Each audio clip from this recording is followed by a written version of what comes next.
Jadi kita ini hampir 2 kali lipat.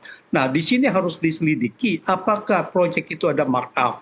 Dan kedua adalah mengenai suku bunga pinjaman. 75% dari WUS adalah pinjaman. Dan kalau dengan kereta Jepang 0,1% pinjamannya.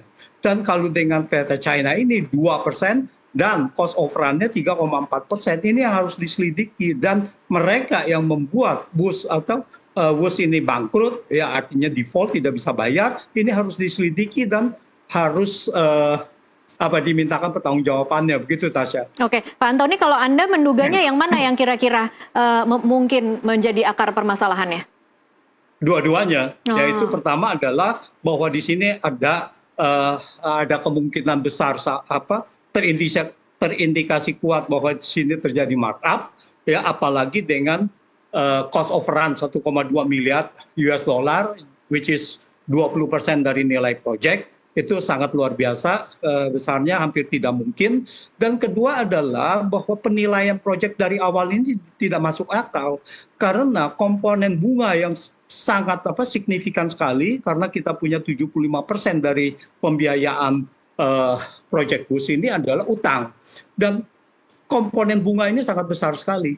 Jadi di sini diabaikan sebagai evaluasi untuk biaya proyek. Ini patut diduga ada kesengajaan untuk memenangkan proyek tertentu, yaitu dari China ini. Oke, baik. Bicara tentang penilaian proyek ini dari awal, saya ke Pak Agus, karena Pak Agus saya tahu bahwa turut terlibat dari pitching kebijakan ini sejak awal. Mungkin Pak Agus bisa cerita sebenarnya bagaimana dulu awalnya ketika memutuskan untuk tender WUS ini dengan Cina? Ya, Pak Jokowi nggak mau tahu, nggak mau dengar saya dan Pak Jonan. Kan Pak Jonan dipecat, saya dipanggil ke istana dan saya sudah jelaskan bahwa ini mahal sekali.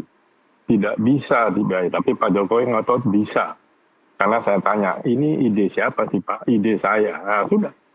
Jadi ya, apa yang sekarang terjadi sudah saya ingatkan, clear di istana juga Pak Jonan pasti juga sudah bicara sebelum dipecat. Nah, jadi maksud saya, ini kan dulunya itu kan Jepang pakai loan, ya kan, bunga 0,01%, ketika dinaikkan 1,5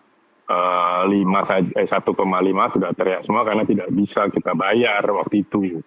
Nah, waktu itu yang membuat analisnya itu dari UGM sama dari UI. Nah, kemudian tiba-tiba diambil Pak Jokowi dikasih ke Cina, yang bantu itu dari ITB.